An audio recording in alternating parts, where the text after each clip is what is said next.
176석, 거대 여당의 새 수장을 뽑는 더불어민주당 전당대회가 한창입니다. 제주와 강원, PK와 TK 지역을 순회했습니다. 3명의 당대표 후보들은 가는 곳마다 뜨거운 표심 경쟁을 벌였습니다.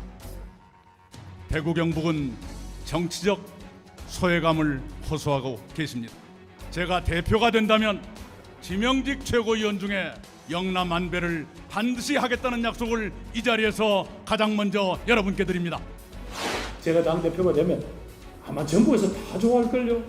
서울에서, 대구에서, 부산에서, 광주에서, 그리고 아마 저 속초에서, 제주에서 좋아할 겁니다. 전화의 시대를 열고 현재의 위기를 극복하기 위하여 국민과 함께하는 정당을 만들겠습니다. 그런데 후보들의 뜨거운 열기와 달리 좀처럼 전당대회 분위기가 뜨지 않고 있다는 이야기가 나옵니다. 코로나19 여파로 대규모 현장 집회가 열리지 않는 데다 부동산 문제 등 대형 이슈가 잇따라 터지며 관심에서 밀려났다는 평가입니다.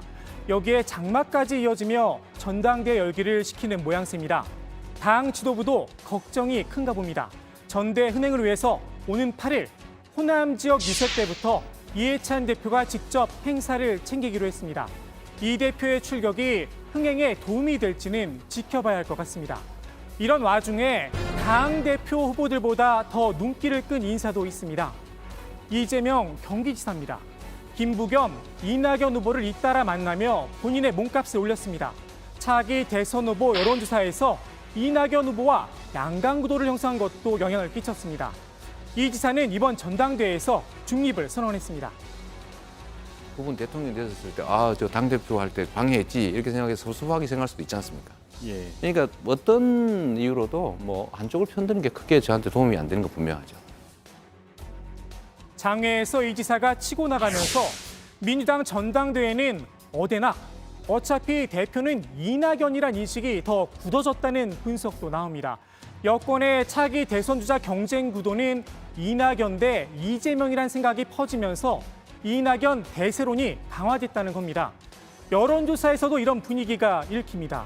이낙연 후보가 40%에 가까운 지지로 압도적인 1위를 차지했습니다.